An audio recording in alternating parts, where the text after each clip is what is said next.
Hello, and welcome to Let's Talk Climate, a webcast series from ecoAmerica. My name's Brett Matulis, director of the Path to Positive program, and today we're going to be talking about bikes. I'm joined by two guests, Amelia Neptune from League of American Bicyclists and Noah Banayan from PeopleForBikes. Amelia, Noah, welcome to the show. Hi, thanks for having us. Hi, great to be here. Thanks. Thank you guys both so much for joining me today. I have to say that I'm really excited about this episode because I'm a big cyclist myself. I really love relying on a bike for as much as I possibly can. So I've asked you here because May is National Bike Month, and you're both doing really important work in bicycle advocacy. To start us off, maybe you can talk a little bit about what makes you so passionate about bikes. Amelia, how did you get into riding, and what's your favorite kind of riding to do? Well, happy National Bike Month. And I'm really excited to be here today because it was actually the environment that first brought me to biking. I wanted to be car free, and I picked a city where I thought I could do that best, Washington, D.C. And I started out mostly riding the train and walking everywhere. And I quickly realized that biking is actually the most efficient way to get across town. So it started out as a sort of environmental motivation, and that brought me to my work of trying to make it an easy choice for everyone to be able to make if they want to. So that is still really what motivates me to do this work. And today, my favorite kind of riding is sort of functional. I commute to work by bike. I rode my cargo bike to the hardware store yesterday. I have two little kids who ride on the back of our e-cargo bike. And yeah, so just getting around day to day is actually my favorite way to use a bike. That's great. Noah, what about you? Tell us about your biking journey and what makes you so passionate. Yeah, it's not so different from Amelia's. I came here, I got to my role through working in environmental policy. I was really focused on the policy opportunities that we could use and leverage to fight climate change, and then sort of just realized by being a broke college student in Washington, D.C., that biking was the most efficient and affordable way for me to get around town. So it started with our bike share system being really reliable and something I use daily to commute to my internships and to class when I was in college here, and has just really become such a big part of my life in a functional way. Probably the most common biking that I do is similarly on an electric cargo bicycle around town. No kids, just one little dog who maybe likes to ride. We're still figuring that out. But I love that functionality that a bicycle offers me in the city, but increasingly really love getting to travel outside of DC and try a little more gravel biking and mountain biking, and a little bit different from a road commuting scene. That's great. Well, we've got that in common for sure. I like all kinds of biking, but I'm really passionate about cargo bikes. You know, whether it's for home projects or grocery shopping or whatever it is, I love that challenge of carrying things on a bike that you don't typically think of as possible. I recently built a fence, and I transported all of the lumber and all the tools for the project, including like a 10-foot long fence post, which, you know, looks really ridiculous when you're doing it, but it's just kind of a fun hobby for me. So cool. Okay. Yeah. So let's talk climate. Noah, what do you see as the role of bikes in responding to climate change, and what policy trends are you seeing that feature bikes as a climate solution? It's a great question. So to understand the role of bicycles in climate change, you have to understand where climate change is coming from. And we know from multiple studies from the Environmental Protection Agency that transportation is the largest source of greenhouse gas emissions that cause climate change in the US. More than a third of emissions sourced in the US come from the transportation sector. And within the transportation sector, the largest source of emissions is from passenger vehicles. More than freight, more than airlines and airplanes, it's passenger vehicles. And we also know from other studies that the majority of car trips in the US are under 6 miles. And so if we think about these two sort of problems, if we have congestion and traffic, and parking is an increasingly, a difficulty in cities, and then we see climate change and emission sources, and how do we merge that into one really beautiful solution? No silver bullet, but one solution of many. You get a bicycle, you get walking and transit as well. But I think a really accessible mode of transportation that's a little bit faster, actually a lot faster than walking, and really offers the independence that so many Americans want in transportation, the freedom to move how they want to move.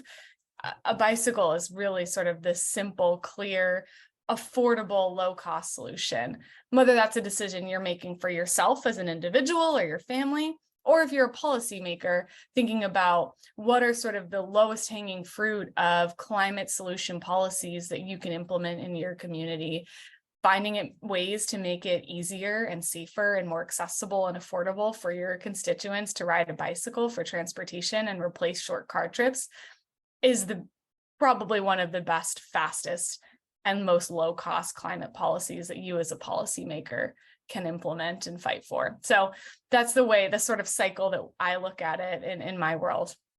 Absolutely. Amelia, you're the director of the Bicycle Friendly America program. What infrastructure is needed in order to make America truly bicycle friendly and also increase ridership to the point that it makes a difference for climate? Yeah, so I think we often think about the physical infrastructure first, because if people don't feel safe riding a bike, they're not going to choose that as, you know, a mode of transportation. So the physical infrastructure is so key. Thinking about what feels safe, sort of what we call low stress bike networks. So whether that's a protected bike lane or a trail or a very slow speed street, it's going to look a little bit different depending where you are, the context of the road itself, the context of the city. So there's no one size fits all answer here, but the idea is to create infrastructure where bicyclists can be safe, can feel safe, protected from motor vehicles. That is usually the number one thing. And increasingly, we find that so many communities, especially in our bicycle friendly community program over the years, have really put a focus on building bike lanes wherever they can, sort of finding the low-hanging fruit of bike lane here, bike lane there, but they're not connected to each other. And as a result, people don't really feel like they can get from point A to point B safely on a bike. So our big emphasis right now and what we're trying to encourage communities to think about is that holistic network of protected bike infrastructure that actually leads people from their homes to their jobs, to their schools, to the basic necessities that they need to get to every single day. Because without that, the majority of people will not choose to bike. We obviously have a lot of tried and true cyclists who feel confident riding in any kind of traffic. But to get, the majority of Americans biking, we need to really change the way we think about infrastructure. And then I'll also say that we need to think about the human infrastructure too, because there needs to be political will for those kinds of changes.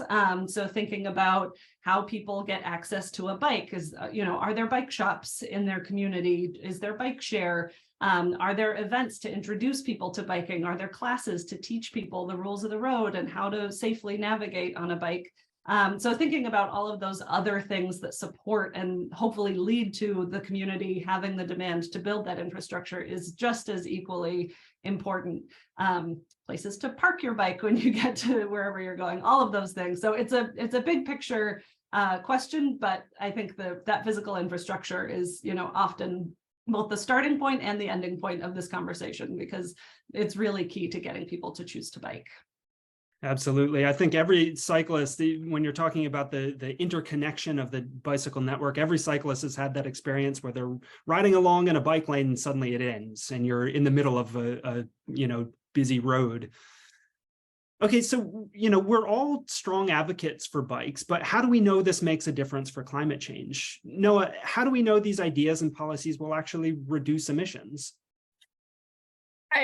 It's one of those situations where if you build it, people will come, they will ride it. And through so many studies now, an increasing body of research, it's becoming very apparent that when the natural option, when the easiest, most efficient and safe feeling choice is riding a bicycle, that will be people's first choice, because it's fun, it's easy, if it's safe, then you don't have to worry about how you're getting from point A to point B.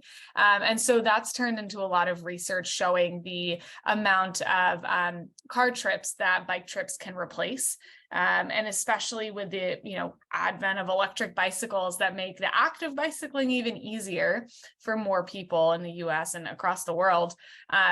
There's ample research showing that infrastructure and incentives as well, programs and subsidies that make it easier to access the bicycles.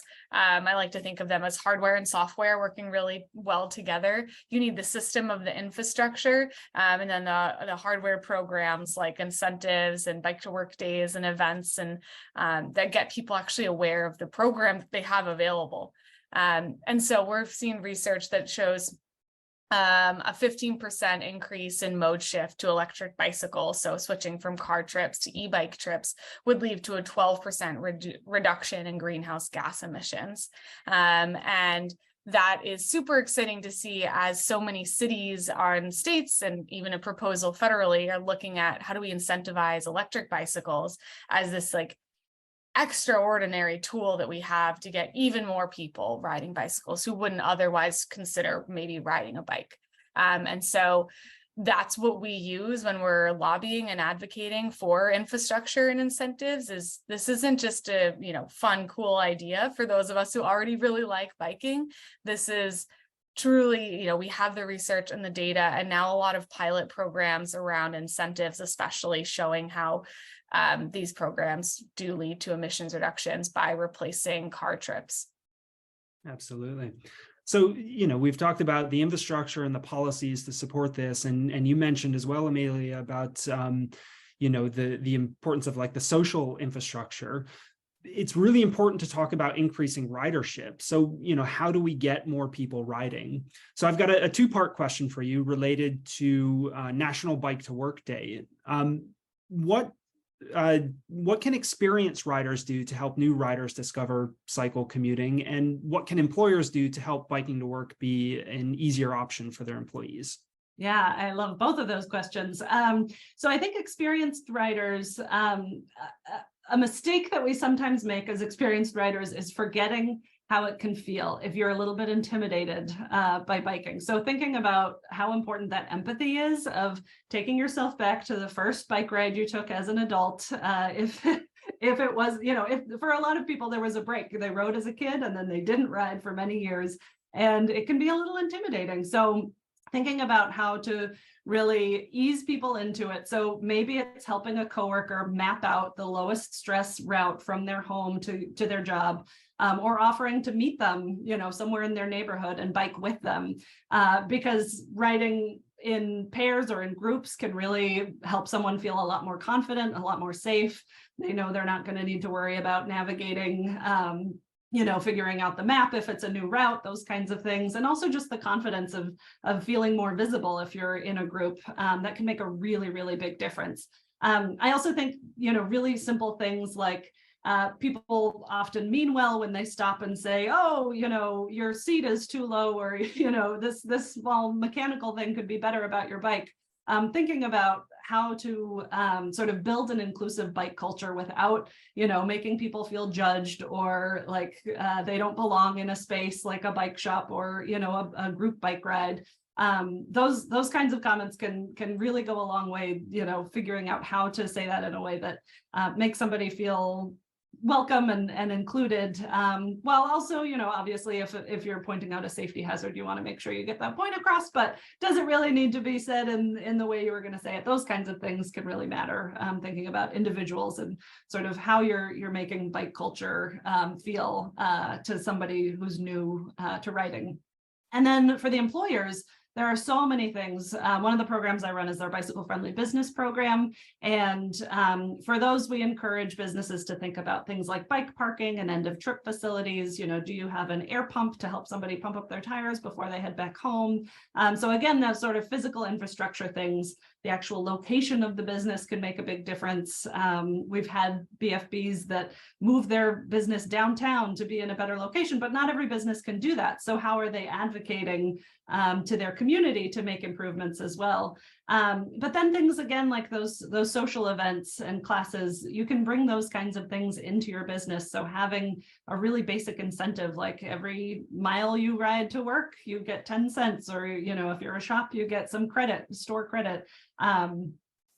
we also see things like lunch and learns for how to fix a flat tire, or let's all go on a bike ride during lunch. And these are really great sort of camaraderie building, morale boosting events that employees report loving, and employers are really happy because their employees are doing something fun and social together. It's just a win-win all around. So we see, a wide variety of those kinds of activities at workplaces that really do have an impact on getting more people to try out biking and then to turn it into a daily habit. And I'll also mention that this works for businesses of all shapes and sizes, and we use the term business really broadly, so that includes elementary schools and churches and libraries and any kind of entity where people arrive could be bicycle friendly. So thinking about all the physical things and the social things that you can do to foster that and encourage people. There's a lot to do. Yeah, there's so many things, and oftentimes little things that everybody can do to make it easier.